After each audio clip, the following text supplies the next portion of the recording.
urbana, dijo, para que se mantenga como una costumbre en nuestro país, sobre todo las peleas de gallos. Una nueva intervención.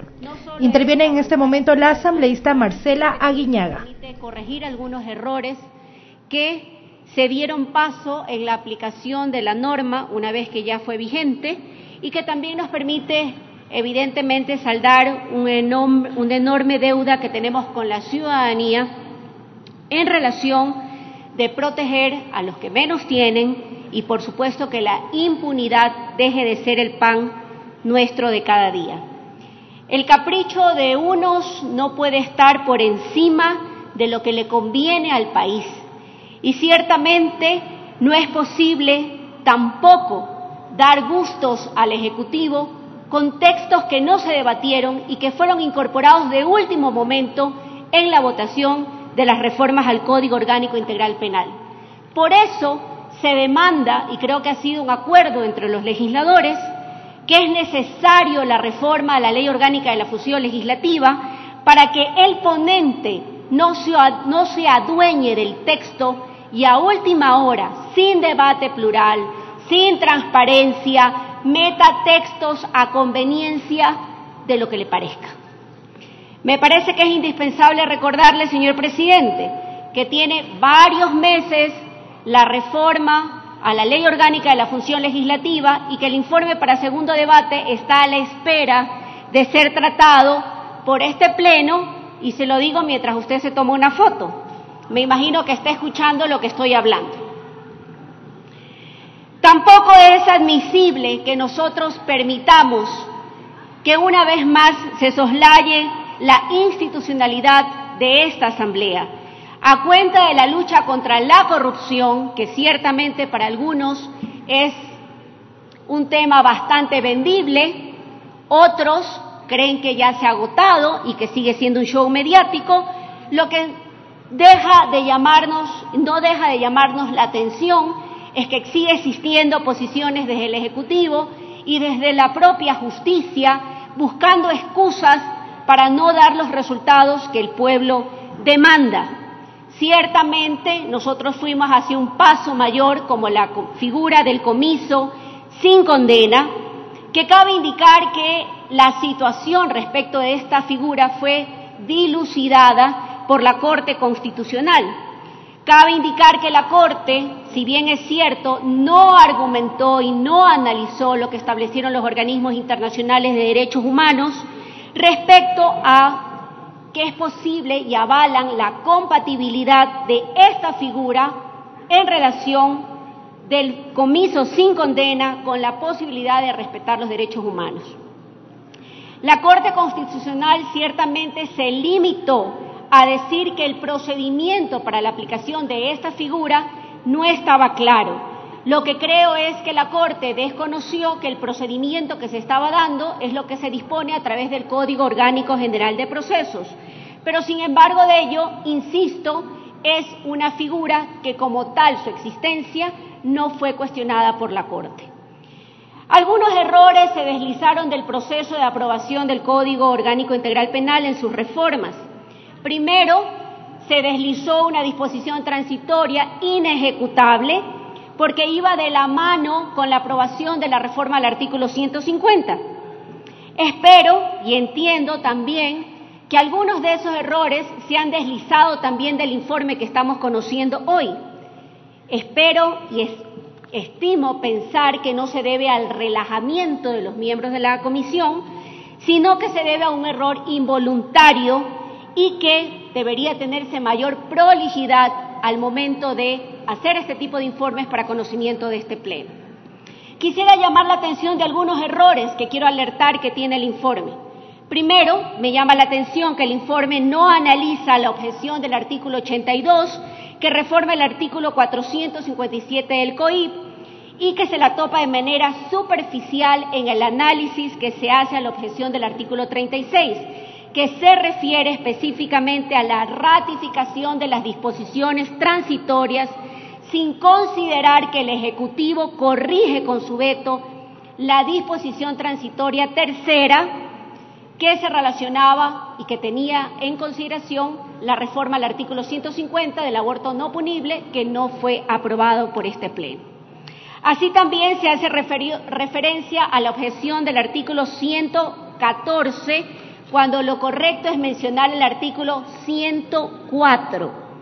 Debo también llamar la atención a los miembros de la comisión, con el mayor respeto, la ambigüedad de ciertos pasajes del informe, donde no se dice con claridad si hay que allanarse o ratificarse, sino que utilizan términos relacionados a que es procedente o improcedente, alejándose de esta manera de lo que dispone expresamente la ley, y lo que la Asamblea Nacional le corresponde es ratificar o allanarse a los textos. Debo decir también que me llama una vez más la atención que, si bien es cierto, se sugiere la ratificación de algunos textos, la objeción de la Presidencia, y lo dice el informe, se relaciona a correcciones de forma. No entiendo entonces, si no hay temas de, digamos, sustantivos, de cambios, cómo es que la Comisión no sugiere el allanamiento, cuando son correcciones para mejorar los textos y no cambian lo sustantivo de la norma. En lo medular, insisto, para mí como abogada me es imposible y no puedo estar de acuerdo con algunas de las sugerencias de allanamiento o ratificación, en especial con el agravante de habitualidad, porque se desconoce el espíritu del derecho penal de acto y pasamos al derecho penal de autor, cosa que ha sido superado por la academia y que lamentablemente el Ecuador quiere regresar a ese pasado. Es, y considero, una circunstancia sumamente peligrosa, evidentemente violatoria de los derechos constitucionales de los ciudadanos y altamente peligrosa para el derecho penal que vamos a tener que ejercer en el Ecuador. Tampoco puedo estar de acuerdo con la sugerencia de ratificación del almacenamiento de combustibles en ciertas jurisdicciones bajo el argumento de la dificultad de accesibilidad de los combustibles a ciertas zonas. Pienso que ratificarnos en el texto da patente de corso para que en algunas zonas del país sea permitido el contrabando de combustibles. Recuerden ustedes que el Gobierno Nacional dijo que una de las justificaciones y argumentos para emitir el decreto 883 era luchar contra el contrabando de combustibles. ¿Cómo es posible que ahora digamos exactamente lo contrario? Considero adicionalmente que es pertinente que nos ratifiquemos en la objeción 83 del texto aprobado por la Asamblea, porque considero que se da mayor claridad al debido proceso cuando lo que tiene que ver con la cadena de custodia en la norma que regula el análisis y el aprovechamiento de los materiales mineralizados.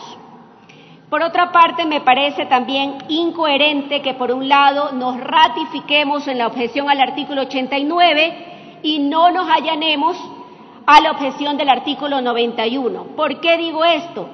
Porque ya en el artículo 534 estamos reforzando los criterios de excepcionalidad de la prisión preventiva, lo cual es absolutamente correcto, y no hace falta mantener la reforma al artículo 537, que se refiere a los criterios de excepcionalidad que deben ser aplicados a las personas más allá del cargo que ostenten.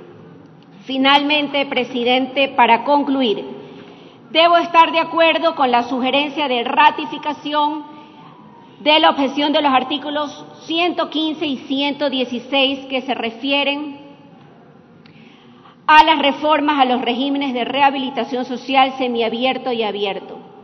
El texto que esta Asamblea aprobó es incorrecto y desconoce que la finalidad de la pena en nuestro marco constitucional tiene que ver con el propósito de rehabilitación social, más allá del buen o mal funcionamiento del sistema, que debe ser corregido en algún momento.